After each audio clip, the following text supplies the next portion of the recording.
A rare visit since 2019, a U.S. Congressional delegation to China caught the media spotlight after it began a trip to China over the weekend. We want to open up a dialogue, begin the process of getting our two countries to better understand each other, better get along, and then hopefully work together to help solve some of the problems that the world faces. We still have massive issues of poverty and hunger across the world. Terrorism, instability in a bunch of places in the world, protecting the environment to make sure that we can preserve this planet.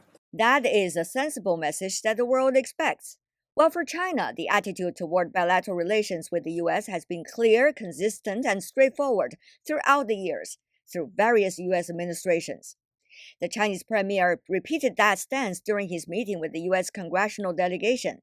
And here I quote, "China and the U.S. should be partners for common development, treat each other with sincerity, empower each other, and achieve mutual success. China is willing to work with the U.S. to address each other's concerns through communication in a spirit of equality, respect, and mutual benefit." The Chinese premier calls on the U.S. Congress to view China and bilateral relations in a correct way, actively facilitate exchanges and cooperation, and play a constructive role in fostering China-U.S. friendship and common development. At the top level, China has been consistent with top leadership diplomacy, with presidents from both countries, China and United States, having several phone calls and reaching consensus that both sides should have more dialogue and cooperation. China hopes the U.S. works with China in the same direction to advance bilateral relations along the correct path, benefiting both countries and the world at large. And the Chinese Premier Li Qiang, Chinese Vice Premier He Lifeng, Chinese Defense Minister Dong Jun, and Foreign Minister Wang Yi reiterated those points clearly in their respective meetings with the U.S. Congressional delegation.